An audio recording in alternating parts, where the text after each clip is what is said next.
Welcome back to the channel, everyone. If you're looking to land an NHS Bank job as a support worker in 2024, you're in the right place. Today, I'll be sharing everything you need to know to ace your interview, specifically for a Band 3 NHS job. Whether you're preparing for a seasonal role or looking to join the NHS Bank team long-term, I've got you covered with tips, insights, and answers to common interview questions. Plus, it's Vlogmas Day, so we're bringing some festive energy to help you shine during your job search. Let's get started. 1. Can you tell us about your experience in healthcare or support worker roles? I have 7 years of experience as a healthcare support worker, during which I have worked with patients with a wide range of needs, including dementia, physical disabilities, and mental health challenges. My roles have involved providing personal care, assisting with mobility, supporting emotional well-being, and ensuring that care plans are followed to deliver tailored, person-centered care. One of my key accomplishments was supporting a patient with advanced dementia during a challenging transition from hospital care to a home environment. I worked closely with occupational therapists and family members to adapt their living space, ensuring safety and comfort. This process required strong communication skills, empathy, and meticulous attention to detail to meet their unique needs. Additionally, I have managed challenging situations such as de-escalating emotional outbursts and providing calm reassurance during stressful moments. These experiences have strengthened my ability to remain composed under pressure and focus on delivering high-quality care.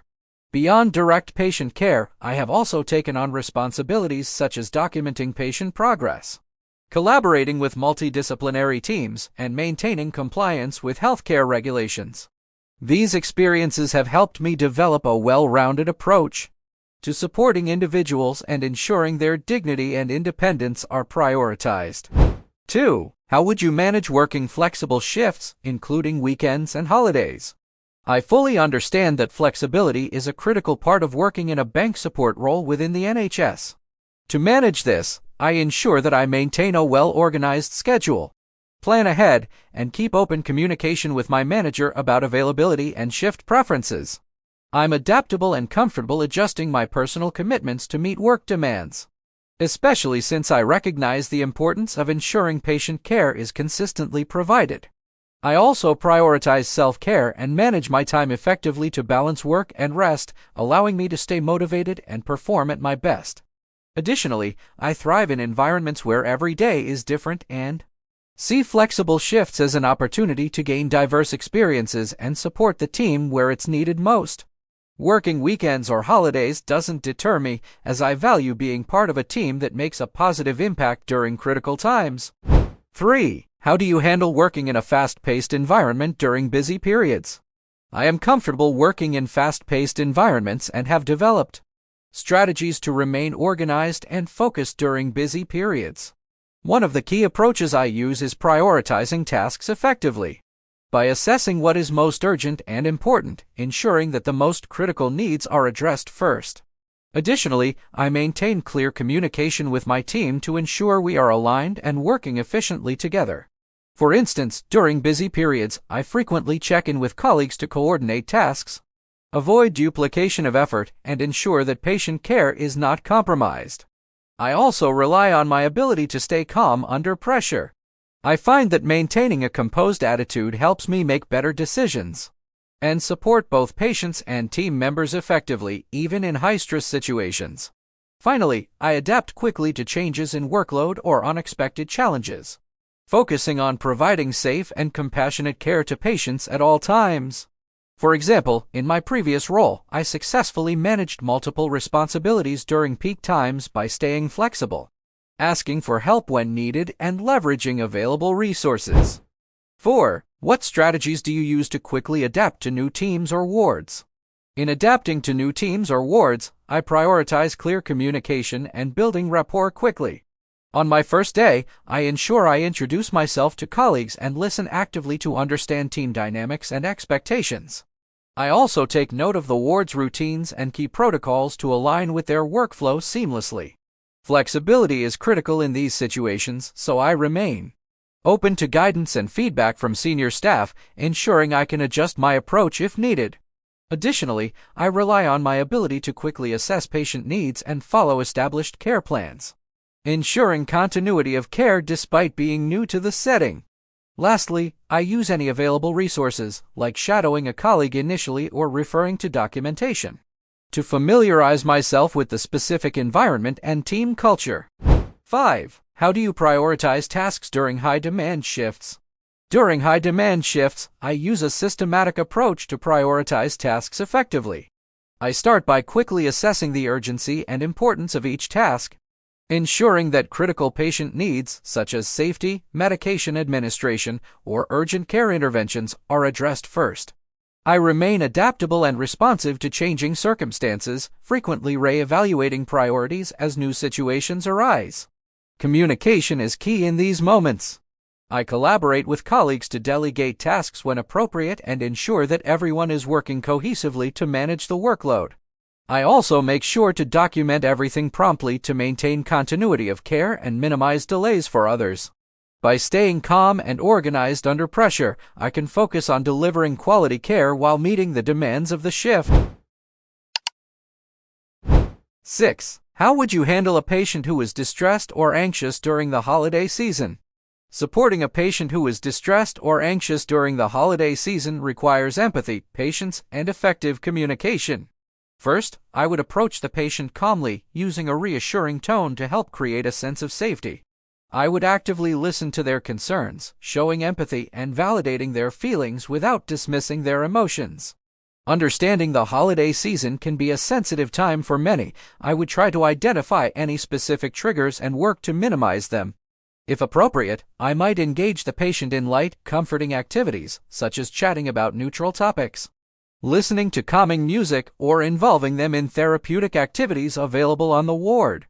I would also ensure they know they are not alone by gently reminding them of the care and support the team is providing.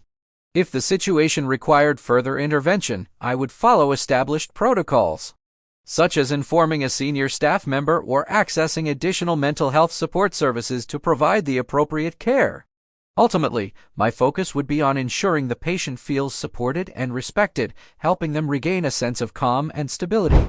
7. What does patient-centered care mean to you, and how do you apply it? To me, patient-centered care means placing the individual needs, preferences, and values of the patient at the heart of all decisions and actions. It involves treating each patient with dignity and respect while empowering them to participate actively in their care. It's about seeing the person beyond their condition and recognizing their unique circumstances, cultural background, and personal goals. In practice, I apply patient-centered care by first actively listening to patients and their families to understand their concerns and preferences. For example, when providing support, I ensure I involve the patient in their care plan, discussing options and respecting their choices wherever possible. I also communicate clearly and empathetically, avoiding medical jargon and ensuring they feel informed and comfortable. Additionally, I collaborate with multidisciplinary teams to deliver care that addresses not just physical needs but also emotional, psychological, and social well-being. An example of this would be when I supported a patient recovering from surgery who was anxious about returning home. I worked with them to identify small goals for regaining independence, while coordinating with occupational therapists to arrange appropriate support. This holistic approach ensured the patient felt valued and supported throughout their recovery. 8. How do you ensure effective communication with colleagues during a busy shift? Effective communication during a busy shift is essential to ensure patient safety and smooth operations. To achieve this, I prioritize clear and concise communication, particularly when relaying critical information. I use tools like handover sheets or digital systems to document and share updates, ensuring nothing is overlooked. During verbal exchanges, I make sure to actively listen, confirm understanding by summarizing key points, and ask clarifying questions if needed. Teamwork plays a significant role, so I maintain an approachable and professional demeanor, encouraging colleagues to share updates or raise concerns promptly. When time is limited, I use structured methods like SPAR situation, background, assessment, recommendation to deliver information quickly and effectively. Additionally, I make use of brief team check-ins during natural breaks in the shift to reassess priorities and ensure everyone is aligned. Lastly, I adapt my communication style to suit the needs of colleagues, whether they prefer verbal, written, or digital communication. 9. What steps do you take to maintain safety and infection control during your work? Maintaining safety and infection control is a top priority in my role. I adhere strictly to the policies and guidelines set by the NHS, including proper hand hygiene protocols, the use of personal protective equipment (PPE), and regular sanitization of equipment and surfaces. Before beginning any task, I assess the environment for potential hazards to ensure it is safe for both patients and staff. I am diligent in following infection control measures such as correct disposal of clinical waste, ensuring proper handling of linens, and avoiding cross-contamination by using appropriate cleaning techniques and single-use items where necessary. I also stay up to date with mandatory training on infection control, which helps me apply best practices in a changing healthcare environment. Moreover, I communicate effectively with the team to report any risks or breaches in infection control promptly. This proactive approach helps me maintain a safe and hygienic environment for everyone in the ward. 10. Why do you want to work in a bank support worker role with the NHS during the holiday season? I want to work as a bank support worker with the NHS during the holiday season because I'm passionate about contributing to patient care and supporting healthcare teams during a time when demand is often at its peak. The holiday period can be challenging for both staff and patients, and I find it rewarding to step in and provide much-needed support to ensure continuity of care. Additionally, I value the flexibility and variety that a bank role offers, allowing me to adapt to different wards and teams while expanding my skills and experience in a dynamic environment. Working during the holidays also aligns with my commitment to making a meaningful impact by helping others when they may need it the most.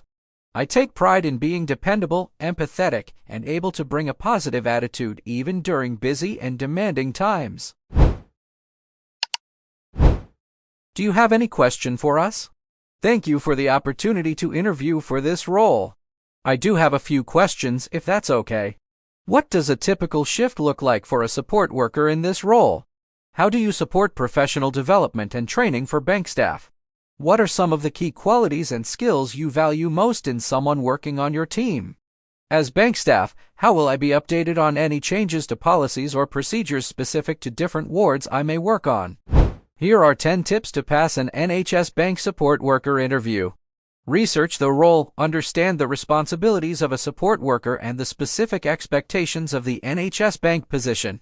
Know the NHS values, familiarize yourself with the NHS Constitution and demonstrate how your values align with the 6 core principles. Prepare for common questions, practice answers to frequently asked questions, such as examples of teamwork, managing patient care, and handling challenging situations. Show flexibility, highlight your availability and willingness to work shifts, including evenings, weekends, and holidays, as bank roles often require flexibility. Provide real examples, use the STAR method: situation, task, action, result to structure your answers when discussing past experiences.